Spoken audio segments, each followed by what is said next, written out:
From the crossroads of the Ozarks, it's P.I.D. Radio. Welcome. I'm Derek Gilbert. I am Sharon Gilbert, and we're delighted to welcome you to our barn once again. Lots of things to talk about, but I have to warn you up front.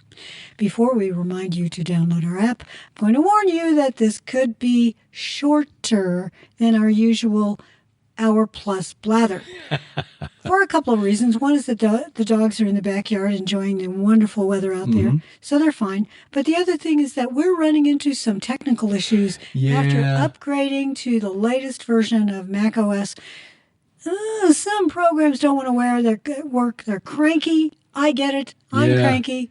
Raymond! I know. Yeah, so we're having to use a workaround today to get the audio where we need it to be. The workaround tends to be a gigantic file. Sorry if I hurt your feelings, little man. But that's just a fact. So, in the meantime, download our app. Yes, please. You'll find it at gilberthouse.org/app for iOS, Android, Amazon, Kindle Fire. If you want a TV version, we've also got them for Roku, Apple TV, Google TV, Android TV, even Fire TV. Wow. We're on all the TVs. We're everywhere. Yes. We're just taking over the world one television set, one bite at a time. Yes, indeed. By the way, speaking of things that are on the app, as far as getting all of our content on that app, you also have a discussion area, so where you can go in and ask for prayer requests. And I know many of you right now are in need of prayer because you've had a hurricane go through your area. In fact, some parts of it are still hanging around. Yeah, Florida, Tennessee, Kentucky, Ohio, Indiana, all being affected right now. This parts of Illinois. Parts of Illinois. Yeah, you're right. Our old stomping grounds are in east central Illinois, southeast Illinois. Yeah. We watched this on the radar over the weekend. It just surged inland at the big bend of the Great Bend of Florida there, but then headed to the north and west instead of curving to the east as they typically do. This happens occasionally, but usually it's with a hurricane that comes up through the Gulf Coast of Louisiana or Texas and then bends to the north and east. We remember when we were back in Indiana and Hurricane Ike came through and really caused a lot of damage in Cincinnati and Dayton. And I've seen your pictures on Facebook, so I know many of you are dealing with flooding. Your lights are out. You're using your grill to cook. So I just want you to know that the Lord is with you. And if you can get access to the app, then you can let other people know where you are. If you feel like giving that information, say I'm in Tennessee, we have flooding here. Just want you to know that we need a prayer, our lights need to be back on, whatever it is. Just let the world know, everybody in the app know, that you're safe and that you're just praising the Lord that you're safe. Amen. Yeah. But maybe you have particular prayer needs too. Yeah. Our friend John Haller asked for prayer. There's a prophecy conference this weekend in Dayton. It's at Neil Peterson's church. I know. Harvest Revival Center outside Dayton in Brookville, Ohio. John Haller, one of the speakers, Patrick Wood, who will be speaking at their Friendship Bible Chapel in Columbus tomorrow, Sunday. John's weekly prophecy updates, by the way, from FBC. You find those on YouTube. In fact, I'll link to that in the show notes because it's really, really well done. His usually hour to hour and a half prophecy update each week is like a long form version of what I try to do on 5 and 10 over the course of a week. Yeah. But you get like 5, 10 to 15 minute snippets in 5 and 10. John gives it to you and well, back in the day, you were trying to go longer and longer, and you were good, which is why we called it 5 and 10. Well, your idea, and it's worked out well. But anyway, highly recommended. And again, John praying asking for prayer because they found a hotel that they were to stay in the Dayton area had no power, and that they were having difficulty finding places with power. Right. So you need power just for simple things like the elevator. Yes, you could take the stairs, but I mean, there are a lot of reasons. That's difficult. Yep, it is. So we need to pray for him and for the conference, for everyone who's in the path of this storm. I know my niece, the one that we've been praying for, who has cancer. They lost their corn. All of their corn crop was flattened. Yeah. Being a farmer, and I've thought this for a long time, requires an awful lot of faith. It really does, because you never know when something like this may come along, an early frost, Drought I or know. a storm like this can just wipe you out in a matter of hours. And if anyone has an impression of farmers as being rich, no, they're not. They're land rich. They're rich on paper, but the Right. fact is, nearly every farmer that I know and knew when I was farming back in Nebraska, they live hand to mouth. Mm-hmm. They live paycheck to paycheck. They live, and by that I mean crop to crop, because the only time you make any money is when you sell your crops, or Right. you sell your cattle, or whatever it is you're raising. And when you lose an entire, corn crop, that's hard. Yeah, yeah. And I bet they're not the only farmers that did. No, I'm sure a lot of farmers in the path of that storm are going to be assessing their losses in the days to come. So pray for them because Maybe they have crop insurance. well, that's exactly right. Crop insurance It's is expensive, a necessity, which is but why it a is lot of farmers expensive. don't get it. Yep. So there's that going on. The other big news from a global perspective is that we woke up this morning to news that, and this was speculated yesterday, and it was confirmed today by Hezbollah's television station, that the Secretary General of Hezbollah, its founder, the leader for the last 32 years, Hassan Nasrallah, is dead. Isn't that amazing? This is huge. This is a game changer. I mean, you think about this. In the last 2 months, since the end of July, when Ismail Haniyeh, the leader of Hamas, was killed in a bomb blast in Tehran, presumably by Israel. Israel's not claimed official credit or responsibility, I should say, for that, but it's a pretty safe bet. There have been stories that have come out explaining how the Mossad was able to insert the explosive devices into the safe house used by guests of the Iranian regime. This was an IRGC, Iranian Revolutionary Guard Corps safe house in Tehran. So Haniyeh was taken out, the leader of Hamas. Over the last couple of weeks, of the organizational chart of Hezbollah's security or military command, 10 of the 11, including the leader, Nasrallah, are now dead. Yes. Also, we just got confirmation, we being those of us who are reading the news, got confirmation from the IDF that the second in command for the IRGC was also taken out Yeah. yesterday. His name is, Abbas. And I Sorry, I don't have it in front of me because I don't have Telegram on this device. yeah. I do, but I don't have that story up. Oh, well, I shared it on my... Abbas Nilfurushan. Oh, okay. Yeah, Abbas Nilfurushan. He was the commander of the Quds force in Lebanon. So he was also eliminated in that strike in a suburb of Beirut on Friday. According to Israeli media, some 80 to 85 bunker busters were used. These are 2,000 to 4,000 pound bombs, high explosives, specifically designed to go after hardened underground bunkers. They go down and then they explode again. So I think that there's a second charge in there or something, but they make their way into the bunker and then explode. Yeah. So not only has Israel decapitated the leadership of Hezbollah, it's also striking a blow against Iran's direct command in Israel. And remember, this is just a couple of weeks after the exploding pagers and the exploding walkie-talkies. This is a long plan. Yeah. That, according to sources in the media, was a 15-year plan that had been worked. The fact that Israel has been able to eliminate so many senior commanders of Hezbollah in such a short period of time suggests that they've had the intelligence on these guys for a long time, and that they could have done this almost at any point in the last however many years. They have waited until they had to. In other words, they did not do this preemptively. Right. Hezbollah started the fight. Yeah. They waded in after the Hamas attack on October 7, and we're coming up on that 1-year anniversary. Right.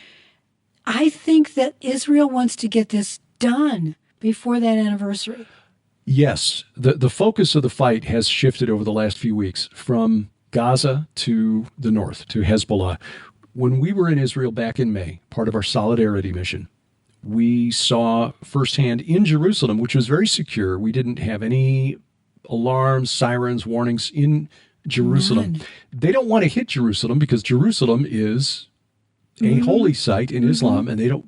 They're supposed to, in their religion, eschatology, Isa, their conception of Jesus, turns over control of the world to the Mahdi in Jerusalem. And so if you turn Jerusalem into a smoking crater, which I remember conservative talk show hosts years ago talking about when Mahmoud Ahmadinejad was the president of Iran. They want to nuke Jerusalem. No, they really don't, because that's really important to their religion. I think he did. He might have, and that's probably because he one was reason crazy and still is. Why he was not approved as a candidate by Ayatollah Khomeini in the recent elections. But they are, they've lost so many senior commanders, both Hezbollah, Hamas, and now even Iran. As of this morning, it's being reported by Iranian media that Ayatollah Khomeini has been removed to a secure facility with heightened security around him, the IRGC, protecting him, because apparently they're concerned that Israel is going to try to take out the Ayatollah. Now, I don't think they're going to do that. But they've struck inside Iran before. They have, and they've shown that they can do it. So this is really a game changer. What this means for Lebanon and for Israel, I don't know. The focus of the war has shifted from the south to the north. This morning, the IDF announcing that it is assessed that Hamas is essentially done as an organized military force. It's now a guerrilla and terrorist organization. In other words, it can't put soldiers in the field, which it never really tried to do anyway. It was always striking from holes like a deadly game of whack-a-mole with their tunnels underneath Gaza. But at this point, their command and control structure has been so smashed that they're reduced to relatively minor, still deadly, but relatively minor attacks, terror attacks. They don't have a brigade force of soldiers that they can put in the field. So the IDF has been calling up reserves and preparing them for a ground operation in the north, which the commander of the northern forces in Israel has said that they're preparing to do. This led to some conflict over the last couple of weeks. Some of the politics going on in Israel.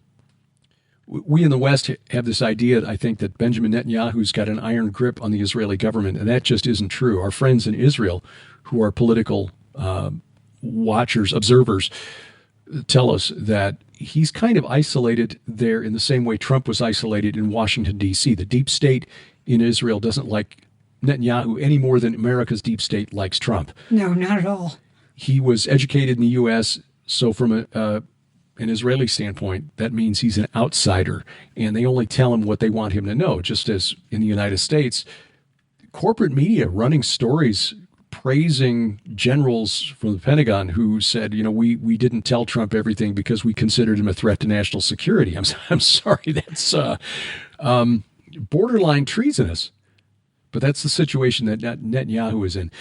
So there's been some conflict between Netanyahu and his defense minister, Yoav Gallant. And there were reports that Gallant was going to be fired and replaced by Gideon Sa'ar, who's a conservative, but he's a member of the opposition. He's a conservative, but he doesn't like Netanyahu either.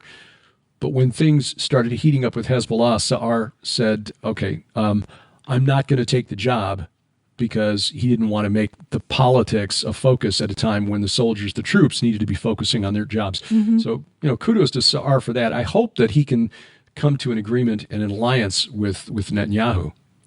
I'm raising my hand because it's so tempting, because you and I are both news junkies. Mm-hmm. And we love to, for whatever reason, we have been wired to want to understand the connections geopolitically. You especially, because you did debate. Mm-hmm. Yep. I was asked to be on the debate team, but I couldn't because I lived too far and I wasn't able to get a ride. Oh. Yeah, I was asked to join it. I don't regret not doing debate. I really don't. I'm not one to do that. But I think Psalm 121 is important because we need to look at the theopolitics behind this. So this is the ESV. A Song of Ascents. I will lift my eyes to the hills. From where does my help come? My help comes from Yahweh, who made heaven and earth. He will not let your foot be moved. He who keeps you will not slumber. Behold, he who keeps Israel will neither slumber nor sleep. I'm going to stop for a minute to explain that. The rising and dying gods were asleep half the year. Yes. Mm-hmm. This is a deity. This is your God. This is your creator. This is the only one who is always awake and always sees. He sees everything. He is omnipresent. He is omniscient. He who keeps Israel will neither slumber nor sleep. Verse 5, Yahweh is your keeper. Yahweh is your shade on your right hand. The sun shall not strike you by day, nor the moon by night. These are deities. Yes, Shamash and Yarik. Or Yahweh will keep you from all evil. He will keep your life. Yahweh will keep your going out and your coming in from this time forth and forevermore. That is a wonderful psalm for all of us, but especially for those living in Israel right now. Yeah. Because it's tempting to credit the IDF. Right. Tempting to credit Netanyahu. Tempting to credit anyone but Yahweh. Right. He's the one protecting Israel. Yeah. I think there are quite a few in Israel who recognize that. We as Christians, and we in the West, where we tend to be secular, even those of us who follow Jesus Christ, it's tough. So easy to forget. It's tough to overcome that early conditioning that we have been raised in a scientistic culture. And we need to look, as you say, at the theopolitics, the supernatural, the principalities and powers behind the scenes, because really this is what this war is all about. In fact, on the Unraveling Revelation episode that comes up this week, it drops on, as the kids say, it drops Monday morning at 9. The episode will be, premieres. There we go. Premieres. Old-fashioned word. Monday morning at 9, we talk about prophecies against Tyre and Gaza. Now, these were prophecies that were certainly fulfilled when the Assyrians came in and destroyed much of the Levant, took the Philistines out, took out most of Phoenicia, although they never conquered the city of Tyre itself, but a lot of its holdings on land. Tyre was situated just off the coast on a causeway that was really easy to defend. The Assyrians didn't have a navy where they could assault it from the seaward side. Yeah, there are cities that once were on the land that are under the water now. Right. But so these prophecies had a fulfillment in the 8th century BC. The northern kingdom of Israel, the capital city of Samaria, taken by the Assyrians in 722 BC. So those prophecies had a fulfillment, but then there may also be a future fulfillment. I agree. I think already, but not yet. And I think if you look back, it seems like the first fulfillment, it says that prophet is a true prophet. It came to pass. But that second one, it's like the first one was the tiny precursor earthquake. And the second fulfillment, which we haven't gotten to yet, that's the biggie. The chief gods of those areas, the chief god of Tyre, of course, the head of the pantheon for the Phoenicians was the storm god Baal, but the chief god of the city was Melkart, or Hercules. Different names, same entity. Who was traveling part of the time. Right, rising and dying. But the chief god of Gaza, of the Philistines, was Dagon. We know from the time of the Judges, but Dagon was just another name for El, father god of the Canaanites, of Enlil, of the Akkadians and Babylonians, of Milcom, i.e. Molech, of the Ammonites. And we know that this continued well into the Christian era because, Marna was the name under which he was worshipped in the Christian era. It wasn't until the Persians came in the 6th century A.D. that that Marna's reign in Gaza ended. But I think territorially speaking, he's still the god of that region. He controls through his kids who are demons. So you got these areas that have long been under the control of, I want to call them the territorial princes or the areas that were under the control of these entities. The tribal princes, Yeah, if you want El, to say that. Milcom, Molech, Baal, and this demigod demonic spirit, Hercules, yeah, sorry, that's what he was, that are still fighting against the God of Abraham, Isaac, and Jacob for control of the land that he said would be his forever. Right, because that is not only the land the Lord promised, and so they want to break his promise for him, but also it's the site in Jerusalem. It's the divine assembly. It's the site of the Lord's throne. Yahweh's throne is there. Yes. That is ground zero, as Pastor Carl Gallup Psalm says. 132, beginning at verse 13. For Yahweh has chosen Zion. He has desired it for his dwelling place. This is my resting place forever. Here I will dwell, for I have desired it. Where does he rest? It's when the Lord comes back, our Lord Jesus Christ as Messiah, and he reigns from Jerusalem. He sits down. Yeah. And a day is coming when Michael stands up. Oh, that day's coming. Yeah. That day is coming because Michael is the prince of Israel. And he is so far, I don't think he's yet in the fight, but he's going to get there. You better believe that he is going to be called in. There's a spiritual war going all around us. We just cannot see into that realm. Yeah. I think if we could, we'd be just terrified. Never leave our home. We're not equipped to handle it. Yeah. Which is why so many can be fooled by angels that appear to be so beautiful. Oh, I know. Even Satan appears as an angel of light. I know. Well, those of you who are waiting on book 9 of the Red Wing Saga, I'll give you a little hint.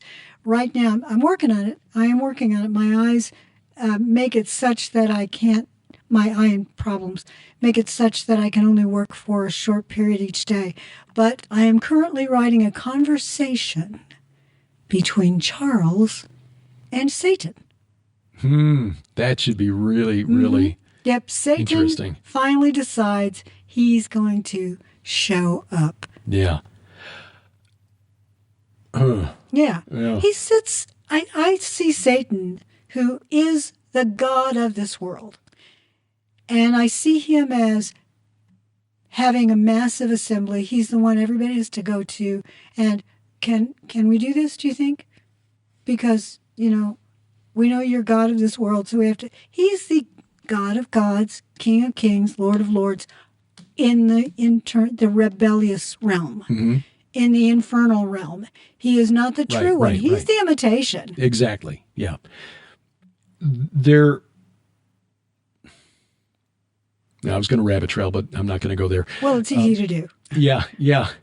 Drag us into a conversation that we really don't need to. Well, we talk about some of this in Veneration. We get into it in the Gates of Hell to a certain extent, which just came out. And you can buy it through the Gilbert House store, by the way. Yes, it's not officially released at Amazon until October 15th. But if you want to get our new book, it is available right now in our store. And we have limited boxes. Yeah. Just so you know. So it's first come, first served. Yeah. Well, we'll keep going back to the warehouse and getting more if we need to. I have no idea how many they're willing to let us have. I don't know how many they have. Don't know. But again, Amazon's going to release it October 15th. But hey, we've got copies here, so you can get it at our store. And if you want to hold off, there'll be a special offer. We will tell you about that. Well, I guess we could because it's going to go live this coming week. Special offer for October. Yeah, we'll talk about that. The people who've just bought the break. book are going to go, what? But you guys got it first, sissy. Yeah, you were the first ones out. You were the first ones in. By the way, if you have read the book, or even listened to the book, or read it on Kindle, because I think the Kindle and the Audible versions are already available, please go to Amazon and review it, because we've only got 1 or 2 reviews, and they're not very nice. I understand people. You're welcome to say whatever you want to, but we would love to. Well, it's not vanity, trust me. It's just that Amazon tends to recommend books that have higher ratings. Right. And we would love to reach outside the choir. And there are some people who seem to target anything coming out from Defender Publishing. Tom used to get this a lot, Tom Horn. Every time. Carl gets it. We've never had it hit us, so hey. Right. Thankfully for that, yeah. happy to be in the Tom Horn, family of those who've been targeted. So, you can find it, and it is available now. And we've heard from people who have listened to the Audible edition. And thank you for that. This is something Defender Publishing is really working hard to do right now, and getting the old catalog. Giants, Gods, and Dragons is available now. Second Coming of Saturn is in process. And Veneration will be next. Yeah, they've got a bunch of them. Right. And our books are challenging. The books that Derek and I write, they have a lot of very old words in them that don't get spoken anymore. And a lot of Hebrew and a lot of Akkadian and some Sumerian. It's difficult. Lots of really bad stuff. So I feel sorry for anybody who has to read those books. The narrator that we got for Giants, Gods, and Dragons, wonderful. And he's working on the Second Coming of Saturn right now. I would go through and he would have questions.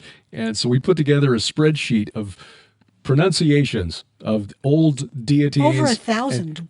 600 as of now. I thought you said there it's were up to 600. Okay. Yeah. But that's still a lot. That's still a lot. But the good news is that he's got that now as reference that he can use for future books. So that's good. And he's going to write his own book, How to Pronounce Gilbert Words. So, we've had to learn more about pronouncing Sumerian and Akkadian than I ever thought would be needed. We miss the late Michael Heiser every day, but especially when it comes to things like that. So anyway, pray for the peace of Jerusalem. By the way, you'll find that phrase in Psalm 122, the one that follows the one Sharon read, Psalm 121, because the IDF has called up 2 reserve brigades, the 6th and the 228th, according to Israel National News, to prepare for what might have to happen in southern Lebanon. There may well be a retaliation from Iran. True. Yeah. And as of this recording, Hezbollah is continuing to launch rockets into northern Israel. And Yemen contends to. Yeah, 2 hours ago. Continues. Yeah. One of the things that I read this morning was that one of the IDF, or the Air Force, or IAF, one of their missions was to take out the capability of Hezbollah to target ships, the maritime missiles. Yeah, they had some Iranian-produced or designed precision air surface-to-sea missiles that posed a threat to not just international shipping, but also to the natural gas platforms out there in the Eastern Mediterranean. Yes, the Leviathan field is out there. Right. Interesting name. It is. There's a Tamar field out there as well. But this gets back to what we were discussing, we've talked about previously with Hamas, and how Hamas could have developed Gaza into a beautiful garden spot. I mean, a vacation spot on the Mediterranean. The climate is beautiful. They got wonderful beaches there. And with all the money that flowed into Gaza since 2005 when Israel pulled out, but instead they used it to turn it into an armed camp. It is not only Hamas. It's any terrorist organization that runs a people group. Yeah. Runs a region. We see it all over the world. They take the money that the West, it's often the West, that they get from other countries, and instead of using it to help their people, the corrupt individuals who work with the terrorists spend it on themselves, or they spend it on weaponry to continue their terrorist reign of So interesting terror. is a story this week that Hamas has now said that it's okay with Fatah, which is the Palestinian Authority, or the outgrowth of the Palestine Liberation Organization, the PLO. We'll let them control the Rafah crossing. No, that's a bad idea. I don't care if they don't like Fatah. Fatah is not a friend to Israel either. It is not. Don't put guns in their hands. No. And this, remember, back in 2007, Hamas rose up and basically massacred all of the Fatah operatives in the Gaza Strip. There was an election in 2006, and there needed to be a power-sharing arrangement between Fatah and Hamas for control of the Palestinian territories, the areas where they are allowed to self-govern to a degree by Israel. They could not come to an agreement, so Hamas basically killed all the Fatah operatives in Gaza, and there's not been an election, a national election for Palestinian Arabs since 2006. So when Greta Thunberg is out there marching with a bullhorn, show me what democracy looks like. It's like maybe show the Palestinian Arabs, because they don't have it, they've never had it. This is so ridiculous. Well, we're still recording, right? We are still recording, okay. And we need to take a break. And, much more to talk about, because while this is going on, there's the Japanese and the Chinese are getting kind of... playing tag. Yeah. More P.I.D. radio ahead.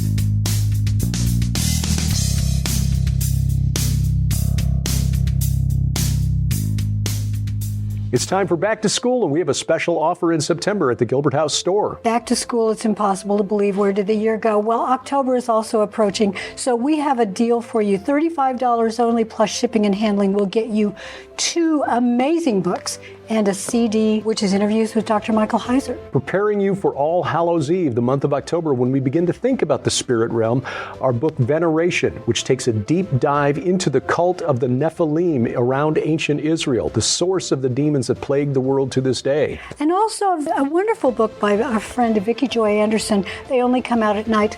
This is your manual for spiritual warfare. This should be in your church library. Those 2 books plus a 7-hour audio CD with Dr. Michael S. Heiser discussing the unseen realm. These 2 books plus the CD, just $35 plus shipping and handling only at gilberthouse.org/store.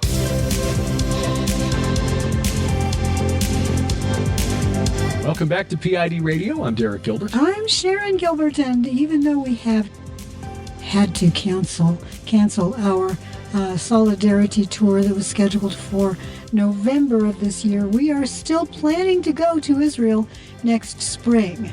So if you're interested in traveling with us, with Dr. Judd Burton, sorry. Brain just went in 2 different directions at the same time. I had 4 names in my head, and I had to bounce from one to another. Like the Three Stooges trying to get through a doorway all at the same time. That's exactly what it was. Timothy Alberino, Doug Van Dorn, Judd Burton, Derek Gilbert. What? Playing the part of Brian Godawa, of course, is Tim Alberino. Yeah. So it's that quartet. You. And you. Well, I guess I'm a quintet. And we hope you join us so that we can show you why we're so excited about visiting Israel. Ground zero, as Carl Gallups calls it, in this spiritual war, this supernatural war. We pray the security situation is restored to where this is possible come next March. If for some reason a few months out it looks like there's still problems, we will let you know, and we will reschedule. And as we had to do during the lockdowns, we had to reschedule 4 times. And there were people we still went. Yeah, and there were people who couldn't accommodate the new dates. But Lipkin Tours, very honorable. If you cannot accommodate the new dates, they will refund your deposit in full. Absolutely. So you're not risking anything by putting down a deposit to reserve your spot. And we had originally planned an extra trip to Turkey following that, but we have now had to cancel that because there are problems between Turkey and Israel. If you fly in from Israel, you may or may not get a visa to stay there. So, yeah, little dicey or get at the permission. moment. It's kind of dicey, so we just decided we're not going to even take the chance. There are some who say, not a problem at all. The wonderful people at Sojourn Tours in Turkey said, it might be a problem, so you're probably smart to just put it off for now. Yeah. So that's the plan. We'll do that at some point in the future because we do want to visit Göbekli Tepe, Karahan so want to go Haran, and some of the other archaeological sites. What you and I might have to do is just fly to some other country. Yeah. Like England. Some country that's friendly to Turkey. Go to Sardinia. Visit the tombs of the giants and then go to Turkey from there. Yeah. So anyway, information on our tours always at gilberthouse.org/travel. Let's see. Where were we? Well, Japanese warship cruised through the Taiwan Strait for the first time ever. This is a so-called freedom of navigation maneuver. The Japanese, they've got a warship. Now, after World War II... Freedom of navigation maneuver. That's what they call it. Yeah, that's what they call it. We're going to go through this strait that China claims is theirs, and if you don't bomb us, then, it's fine. We're just going to keep swinging our arms. It's our territory. And if you walk into my fist, that's your problem. It's like Glory. I'm going to take over Grace's spot on the couch. And if Grace doesn't come over and bite me, then it's mine. Yeah. And even if she does, it's still mine. U.S. has been doing this for a while with China, sailing our destroyers through there as what they call freedom of navigation. These are international waters, and we're going to prove it. Putin did it in the very early days of the Ukraine war. He sailed past the UK. Right, through the English Channel. Yeah, there were several of his ships that did that. It's basically just posturing, but this comes a week after a Chinese aircraft carrier sailed between two Japanese islands near Taiwan for the first time, accompanied by two destroyers. So you've got the Japanese and the Chinese who've got a long history of antagonism. I mean, years and years back when the Chinese emperors were powerful, they would dominate Korea, Japan. Obviously, things flipped in the 20th century as Japan rose to become a world power, defeating Russia in a war, 1905, taking part in World War I. They felt like they were dissed after World War I. They weren't really taken seriously by the Western powers, the UK and the United States. Oh, yeah, little Asian guys, how cute.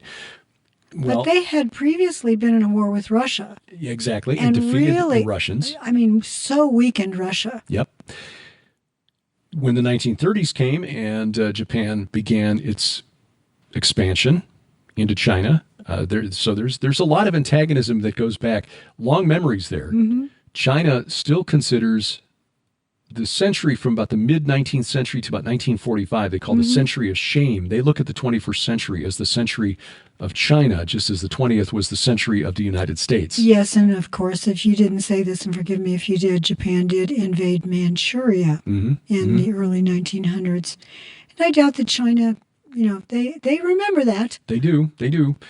So these actions by Japan and China do not bode well, and it makes you wonder if the neocons who've been pushing to try to create an Asian version of NATO with Japan as part of it are prodding allies within the Japanese government to get antagonistic towards China.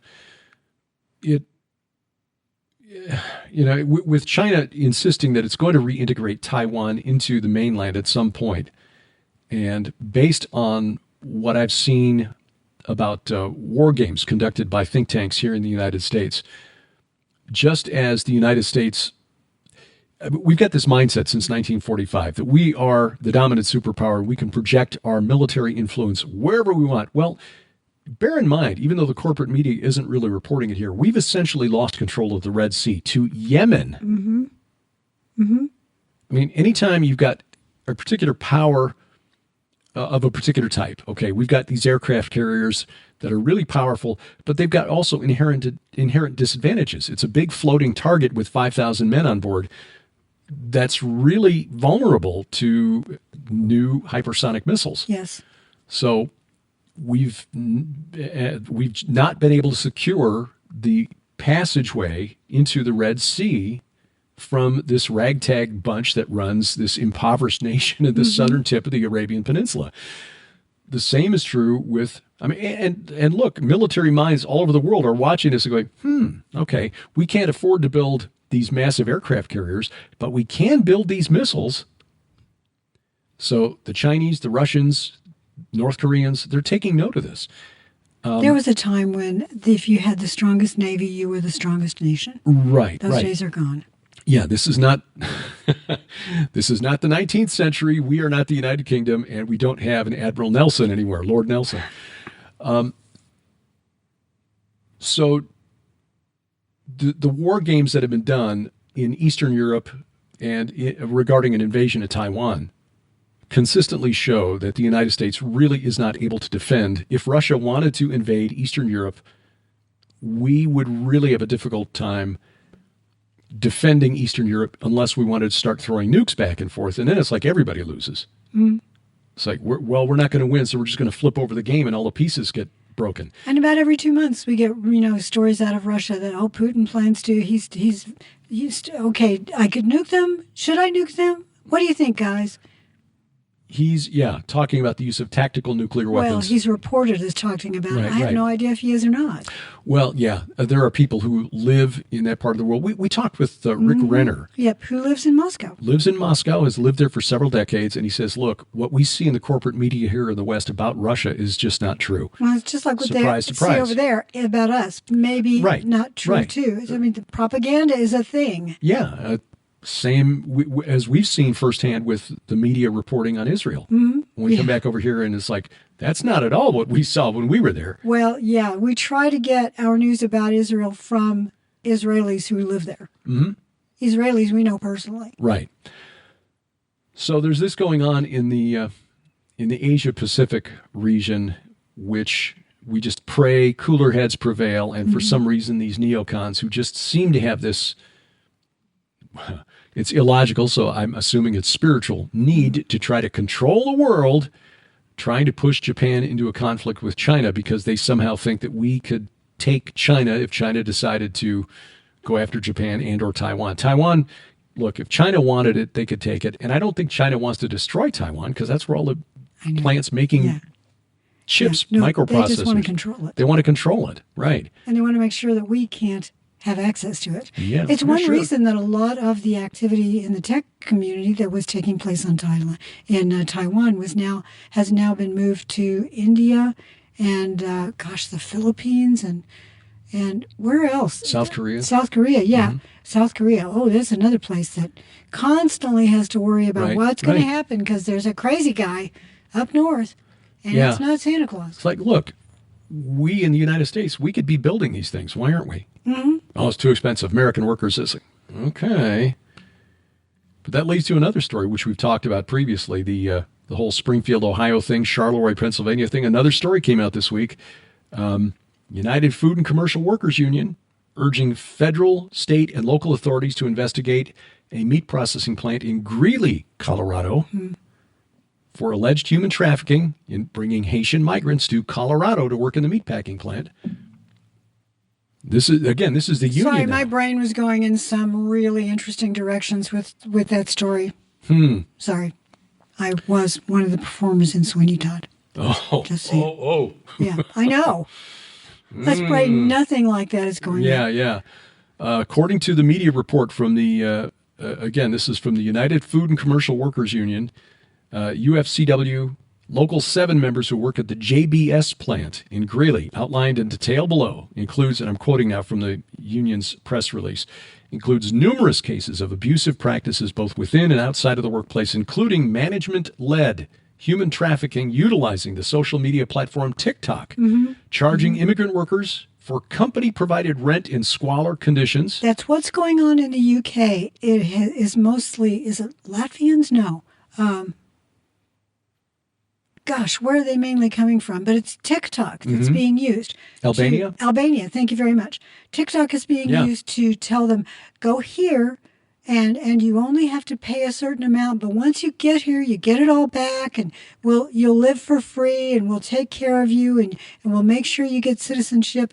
None of that happens. Human trafficking is why those boats are crossing the channel every day. Yep, and why it's being allowed. And it's why they're crossing our border every day. Right. I mean, let's be clear. I hate that phrase because politicians use it all the time. Yeah, I know. And they're never clear. When they say that, they're immediately going to obfuscate. The British government. Obfuscation. That's my motto. Avoid. Eschew obfuscation. Yes. Yeah. Eschew, okay. Or eschew. Eschew. Or just say, be clear. Be clear. God bless you. Oh, Christian nationalism. Oh, no. According to the UFCW, as many as 500 or more workers from Haiti and Benin in the country legally through work visas or asylum may have been subject to potential crimes, workplace violations. The company knew about the tactics, paid for workers to live in a local motel in squalor conditions, turning a blind eye until they were questioned by the press. Okay, if I were going to put on my conspiracy theory hat right now, and we need to stop soon, I would ask myself, is it possible that there are those, after the many natural disasters that have taken place in Haiti in the last few decades, those who said that they were raising money to help the local Haitian people, and somehow the local Haitian people never got helped, might benefit from someone who has never gotten help and could therefore become a help to you, if you know what I mean. Yeah, that's really disturbing, isn't it? Yeah, it is. To think that all of this may have been planned. Spiritually speaking, it has been. It's about a number of things. It's about maintaining their hold on those who want more. And by that I mean power.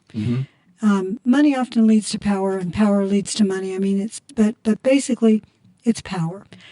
And it also helps move tribal groups around. So say you are a spirit, maybe a lower level spirit who wants to gain territory in the Southwest United States. You move the people that worship you and have an attachment with you to that area. And that allows you a stronger foothold to battle the local deity. Yeah. It's very interesting thought. Again, I did a program on this with Judd Burton on View from the Bunker probably a couple of years ago on bringing gods with you. You know, people who are migrants are coming in and they're bringing their gods with them. Might I challenge you on one of your Iron and Myth episodes? You've discussed so many things. Finally got to Mount Hermon. Yeah. Episode 33, which is absolutely the right one. Because it's on the 33rd. Back in the day it was on 33. But it has since moved because everything was moved by mankind. We don't like this longitude. Let's move it. Why don't you guys talk about theopolitics? Not just in the Bible, but through history as we see it now. Taking, pulling back the veil and seeing what's really going on. That moment in The Wizard of Oz. Pay no attention to the man behind the curtain. I'll look at... I want to see the creature behind the curtain. I will look at the topics we've covered over the past 33 episodes. Number 34, we're going to talk about the overlap between Greco-Roman mythology, that word in air quotes, and the Bible.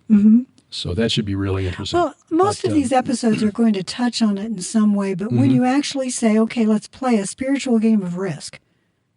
Let's look at how they're playing it, the little conferences they're having, the meetings they have. It's not the G20, it's the, something else 20, the D20, the demonic 20. I was thinking that very thing, but I'm sure that they do have councils. We see in the Old Testament the Lord holds councils. Well, and there is a possibility that Psalm 82 actually depicts one of those councils. And the Lord shows up in it. Right. Psalm 82 in the ESV reads, verse 1, God has taken his place in the divine council. In the midst of the gods, he holds judgment. Now, the term translated divine council in Hebrew is Adat El, which can also be translated, and this is how the Net Bible translators render it, God stands in the assembly of El. And I think that's the correct way to do it. I believe that Yahweh showed up in the chief enemy's council room. Molech. Yes, and said, guess what? Here's what's going to happen to all of you. Yeah. In the midst of the gods, he holds judgment. I think that Psalm 82, this courtroom scene, essentially, where God passes judgment, says, like, men, you shall die. Yes, and fall like any prince. This is possibly when the Lord passed judgment over... You're barking. Oh, sounds like we've got a mail delivery, or maybe UPS. Could be. Yeah. I'll go check. Keep talking. Okay. This is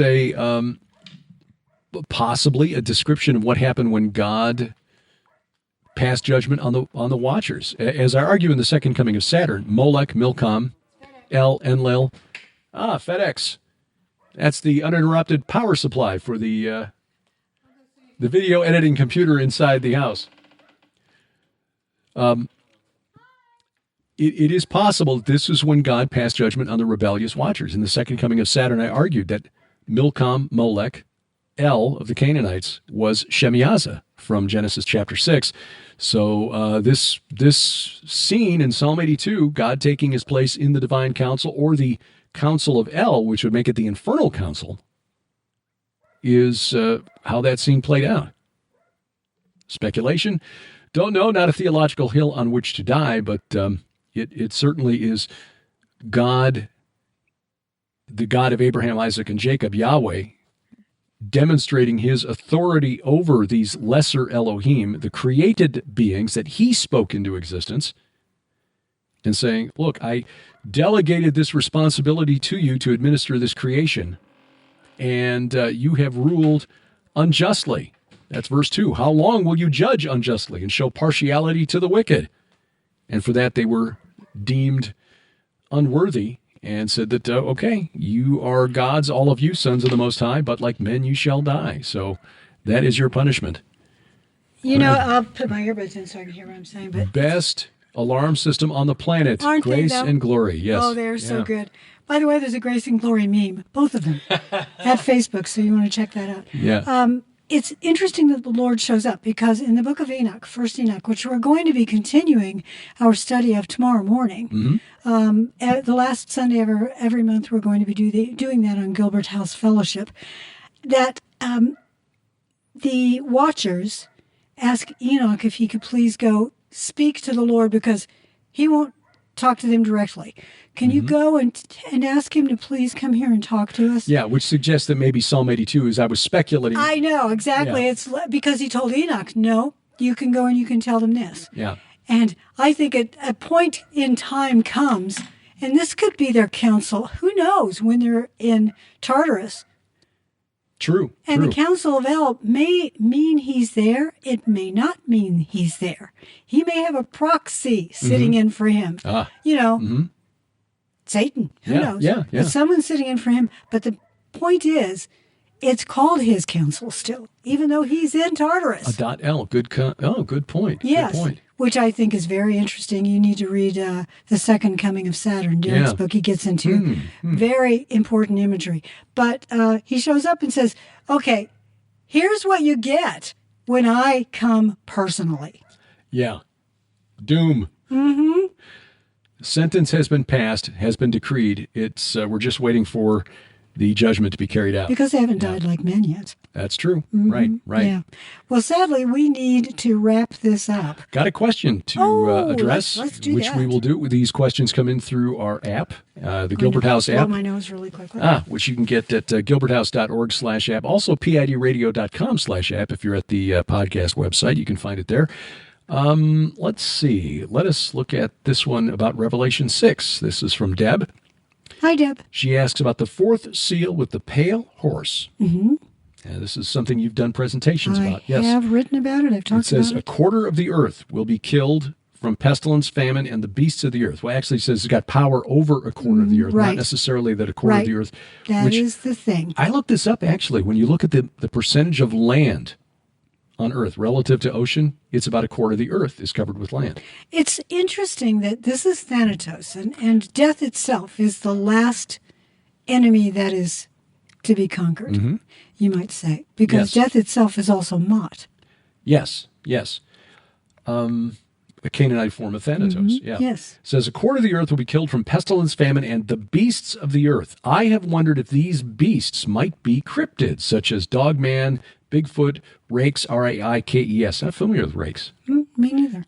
Rather than something like bears, lions, wolves, etc. Any opinion on this? Thank you.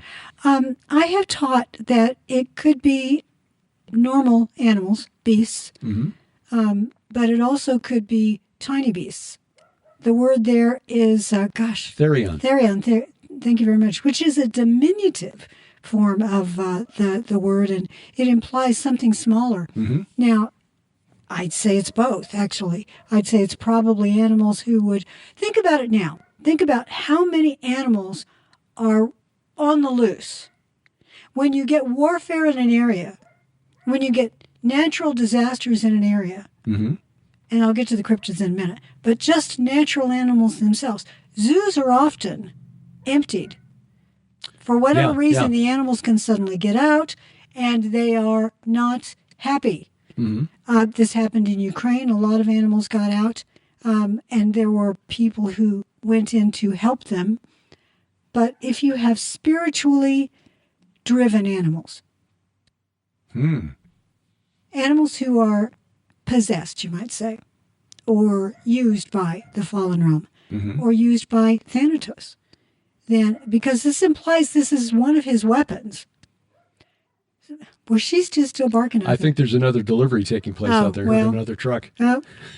So we got FedEx. This could be UPS. Yeah, it could be, or something else. But FedEx Amazon brought the UPS. Oh, yeah, that's right. Yeah, the uninterrupted power supply. Yeah. So, yes, I think it's very possible that it's literal animals possibly being used by death itself because it is one of his weapons. But the idea of cryptids, I had never considered. I think that's worthy of research.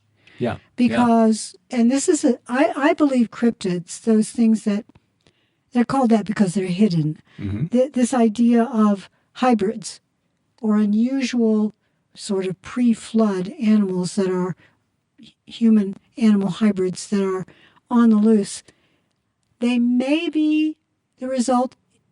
We'll say they exist. We'll just assume that.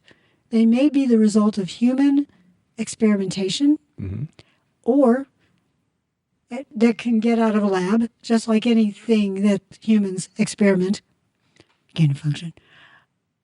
Or they could be spirit entities that take the form of an animal hybrid.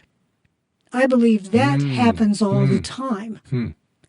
The demons who inhabit our earth, the spirits of the fallen giants, they have a craving to be in a vehicle of some kind, to have some kind of matter around it, have a form, have a shape.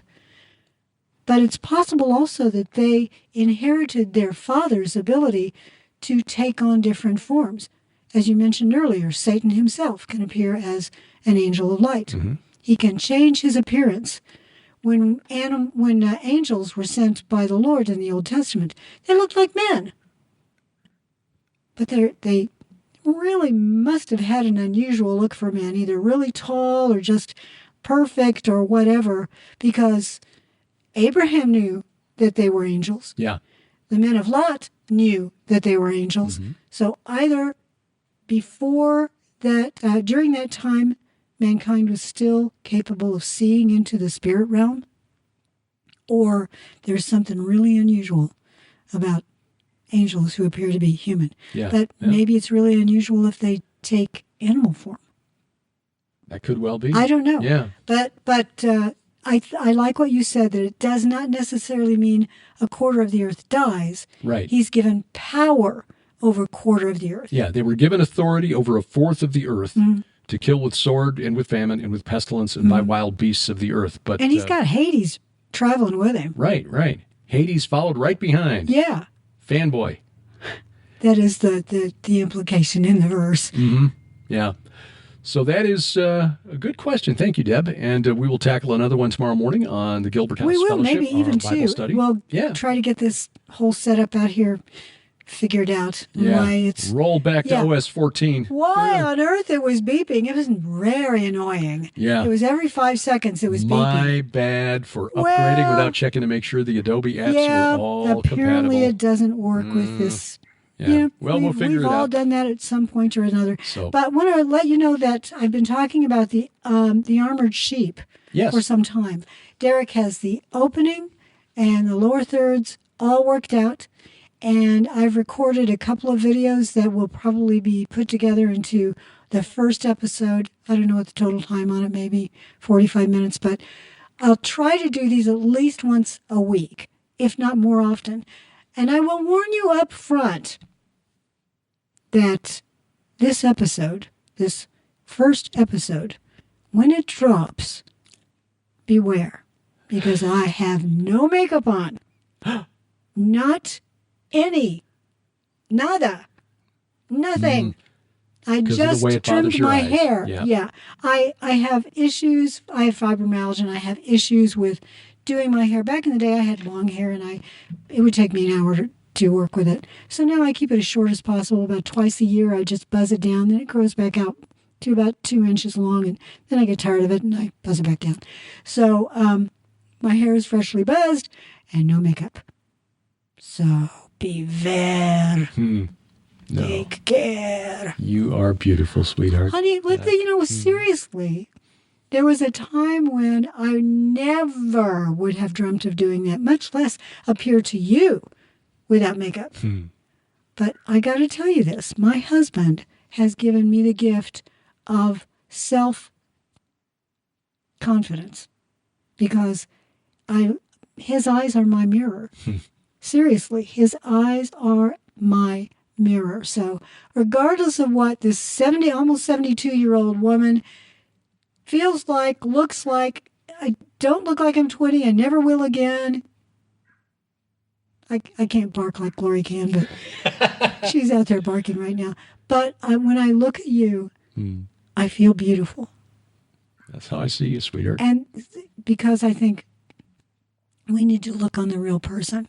Yeah. The package is going to wear out, but the real person inside just gets younger and younger because we get closer and closer to the Lord. Amen. That's a beautiful way of putting it. Yeah, so just, understand that I may occasionally just come on without any makeup because I want you to understand it's our souls, our spirits, our true selves, not the bodies that we're currently riding in. Because we're getting new bodies one day. Amen. And we won't need makeup. Amen to that. And we will never age. We'll never grow old. Well, that's a wonderful way of wrapping. Tomorrow night on A View from the Bunker, my guest is senior reporter for Israel 365 News, Adam Eliyahu Berkowitz. Oh, that's big. Yeah, he shares, because he lives in the town of Katsrin, which is on the Golan Heights. It's unofficially called the capital of the Golan. It's not officially that, but we've been there several times. We've had falafel and schnitzel. Shawarma in Katsrin. And as if to emphasize what we discussed, because this was just recorded this past Wednesday, right at the end of our conversation, which was about 45 minutes, a little less than an hour, the sirens went off. And, I was just wrapping up saying, thank you. I'll put a link in the show notes, blah, blah, blah, blah. Suddenly, whop, and he says, gotta go. And he jumps up and he runs because, as he'd said during the interview, they get maybe half a minute when the sirens go. And I left things running, and because he'd left his connection open, and in less than 30 seconds, no kidding, you can hear boom, boom, boom in the background. Goodness. So you will see that at the very end of tomorrow's interview, which will debut at 7 p.m. Central Time. That's powerful. You get that on our app, Roku, Apple TV, or at vftv.net. So but he's okay. He's okay. Family's okay. He came back afterwards. He said, well, that was close, but it wasn't too bad. It didn't rattle the windows. He said, we've had those where they've come that close. Gosh. So, and this is the reality of life in the North, which is why when we were in Israel back in May, and I don't know if I ever finished that thought. I started down that track, but what we saw was that in our hotel in Jerusalem, all of the people in the hotel, except for us, our group of 9 people, were refugees from communities along the Lebanese border. Right. So we pray that situation is changing now. It's just a tragedy that Israel's got to demolish communities that Hezbollah had commandeered to hide weapons in order to make this happen. Until next time, I'm Derek Gilbert. I'm Sharon Gilbert, and for Grace and Glory in the Backyard. Oh, they stopped barking. Bye-bye, everybody. P.I.D. Radio is produced by Gilbert House and released under Creative Commons Attribution Non-Commercial No Derivatives 4.0 International License. Follow us online, Twitter @P.I.D. Radio, or the P.I.D. Radio page at Facebook. Join us each week for our online Bible study, the Gilbert House Fellowship, online at gilberthouse.org.